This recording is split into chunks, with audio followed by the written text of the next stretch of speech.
Hey, it's Anthony and Tucker. We came to bring you your market update for the month. Let's dive right into Boulder County. All right. So what we're looking at for the month of May in 2025 is we once again saw another strong increase month over month, year over year for our new listings. As a really positive sign, though, our under contracts jumped as well. And now it didn't jump as much as the active inventory did, but it's a really good sign that it's shortening and getting a little bit closer together than it was, because last month, those were pretty close, pretty far apart of how much was going under contract versus what was out there and what was growing as supply and inventory. So it's a really good sign as a high level that buyer demand is picking up a little bit.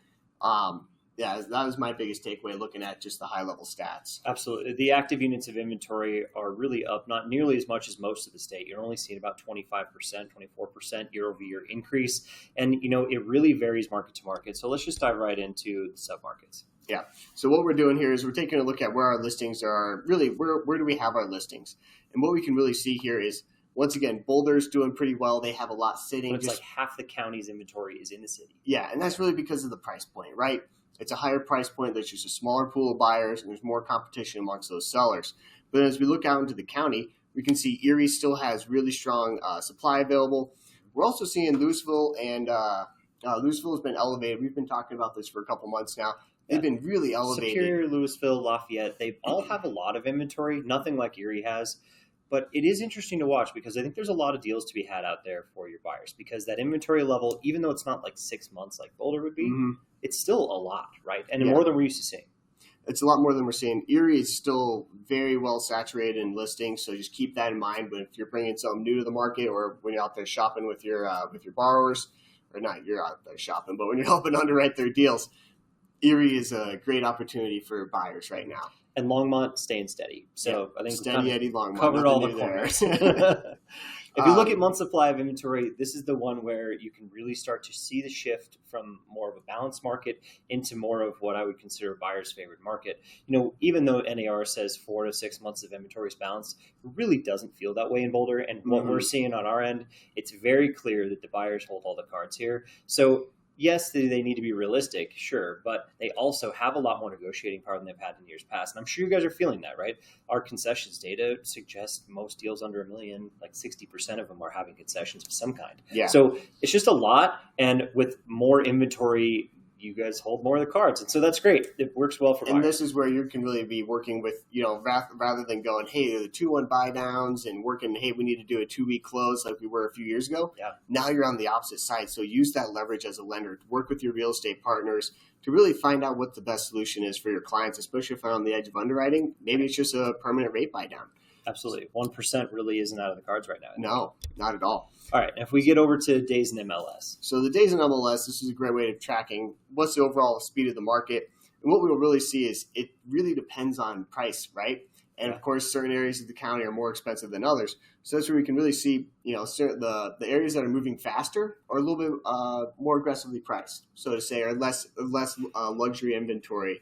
Yeah, the luxury inventory is taking a little bit longer to sell. But I think the one thing to think about, too, is the stuff that's been sitting for a long time, that's the stuff that's still sitting, right? The newer stuff coming to market that's priced correctly and it's buttoned up does seem to be selling faster, and we'll show you that by price range. You can see it at 42 days. There's way more inventory than would suggest we're at the peak speed of the market for the year.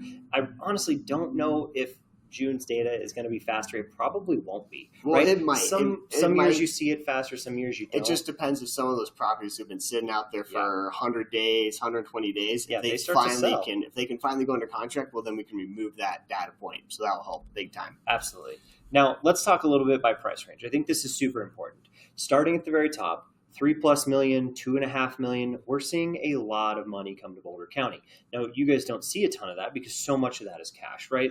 But you do still see a lot of these with jumbo loans on them. And when we're talking 40% more sales year to date in the ultra luxury market, or even at that $2.5 million to $2 to $3 million market, we have 20% more sales there. There is a ton of inventory. So you could get out there and get aggressive with those if you're making offers.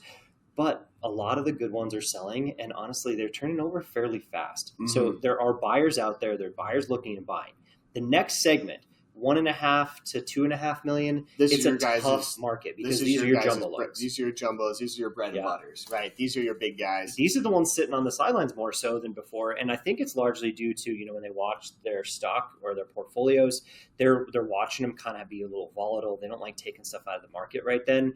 We're feeling that in the marketplace, right? We're seeing 25, 20, 15% drops in prices, and I think that's part of the problem. So that's the part of the market, but it does not represent very much of the market, right? Now, if you're primarily focused in the city of Boulder, yes, you're going to be disproportionately affected.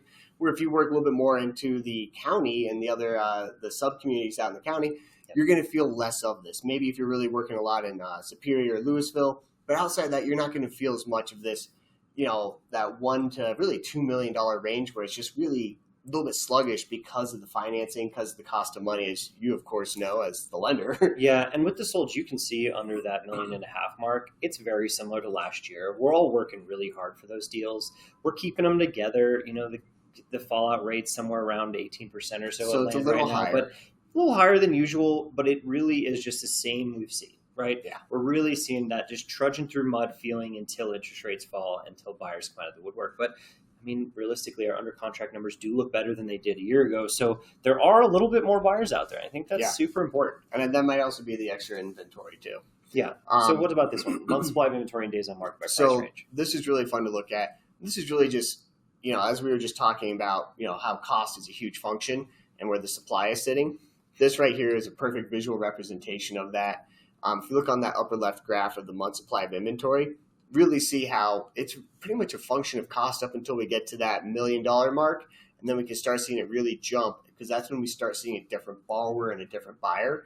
So under that $1 million mark, and really even under that $800,000 mark, it's a little bit more homogeneous, pretty similar profile. And it's a little bit quicker, a little less competition. But it's when we really kind of get into those higher price bands, we really see that difference between how much supply is sitting out there versus, the demand is not even close to matching. And that's why we're hitting those, double-digit month supply of inventory. So it really this is most likely a buyer-favored market. But, of course, those folks in those higher ends can sit a little bit longer. Yeah, and you're really seeing it trend more that way. So as you watch month supply of inventory rise, you're watching that days on market settle into the fastest part of the year. And I think we're going to continue to watch the month supply of inventory rise for at least the next 3 to 4 months. Yeah. Because until seller appetite is less than buyer demand, that doesn't change, right? And seller appetite is so much more than buyer demand right now. And it's just one of the largest seller markets we've seen in a long time. Yeah. I'm going to skip the sold analysis because I think we have a better way to look at it. But Tucker and I wanted to break down detached and attached separately by average sales price. So why don't you cover detached? So thank you. You're giving me the positive slide. That's right. I'm happy to talk about this. We're really seeing nice increases pretty much across almost the whole market. NIWAT, ignore that because it's such a small composition of sales. Really can't make any reason out of NIWAT. But outside of that, if you're looking at the TTM percent change, that far right column, it's showing over the last 12 months compared to the previous 12 to 13 months, we're increasing in price. Earlier this year and even late last year, we were seeing some negative numbers across pretty much almost all the county. Now we're back into the positive. So it's really showing that price, the average sales price, is growing almost across the entire county. And then you'll really notice that Superior and Louisville look like they're doing fantastic. It's not necessarily that the value of the existing properties are going up that much. It's the rebuilds that are selling at $500,000 more than what the house was worth before it burned down. So that's where we're seeing that Marshall Fire effect really come in. So pay close attention when you're looking at average sales prices. Doesn't mean everybody's house in Superior or Louisville went up that much. Yeah. It's the new builds dragging that average up. Yeah, because I think some of that stuff really is actually settling a little bit. Some of it's probably settling, some of the older products. So there can be some really good opportunity if your buyers are willing to take on a little bit more of a project. Yep, absolutely. Now, if we look at the attached market, this is an interesting one. The city of Boulder is the only one showing a positive number over the last 12 months. And Tucker and I look at it and we're like, how is that even possible, right? But what I can tell you is that the luxury market is really doing remarkably well in the attached product in Boulder. And it might be the only segment in attached that is doing well. So let's not sugarcoat it. The entire attached market is having problems, right? And what that's going to do is it's going to give you the ability to go in and be a shrewd negotiator and get your buyers really like coach them through this, right? They should be able to go get a deal. They are probably paying less than it was worth in 21 or 22. And they really are like dragging those prices down a little bit. We're seeing a lot of trailing 12-month numbers that are -2, -4, -6% across a lot of these markets. And some markets worse than others, right? Superior's building product a little bit cheaper than the existing product's worth, even though it might be a little bit smaller. People are leaning that direction, right? Because they can get builder financing and all these things. So when you're looking at all the stuff stacked against attached, downward pressure, I think, is the way to put it. Right? And you all know better than anybody, how hard has it been to get these attached condos and townhouses to qualify for underwriting, to be warrantable, to get through your guidelines and the Fannie Mae, Freddie Mac guidelines. And for the price, they can go buy a detached single-family house out in Erie half the time. So here's the real issue is that there are detached products for basically the same payment as what they would be paying for some of these attached products closer to Boulder. So that's what people tend to be doing. And that's what we're really seeing. And we're seeing that, during COVID, location was absolutely the most important thing. Location is always important in real estate, but that monthly payment's becoming more and more important. So we're seeing, that's a big reason why. I can either go get a single family house 20 minutes away from Boulder, or I can get the same unit in Boulder. And not see appreciation. And not see the same appreciation. Yeah. So it's just a big thing to keep out there. What we're looking at here, this is just our units sold. This is for detached. Really just looking year over year, where are we doing month to month. We're slightly down year to date. Can I see that? Yeah, we're slightly down year to date. I don't have my glasses on. But what we can really see is the market's picking up back up some speed. Our solds are looking good compared to last year. We were just about the same as May last year in our detached. Nothing too much to talk about. Nice visual representation of where the solds are happening. Yeah, and I think you can really tell what happened last year and maybe what to expect based off of where interest rates were at the time. So maybe a little bit of forecasting here if you want to look at it. But the detached numbers, like Tucker said, they look good. Attached numbers, we've really fallen behind every single month. It just shows the struggle. Now, it's not a ton, right? Other than the February market where even the detached market struggled. Yeah.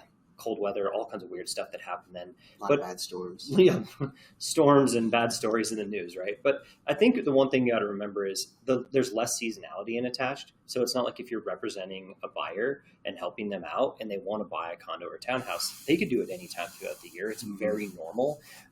So I think this can help, tell that story of what they should expect in the marketplace.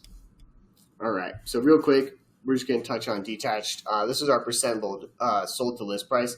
This does not include concessions or the price drops to get to it, right? Which is almost every deal under $1 million. Yes. Yeah. So just keep that in mind that this is not showing price drops or concessions.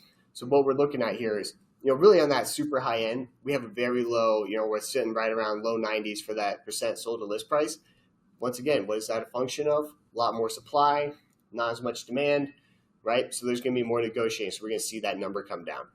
And then similarly, in that, 2 to 2.5 million, pretty similar there. But when we really start getting down to under $1 million, when a house is listed correctly, the offers are coming in and getting closed for pretty close to what the list price was. We're sitting around 97 to 99% across almost all of the market below $1 million. And what that really means is once the house is priced correctly, the offers are coming in appropriately.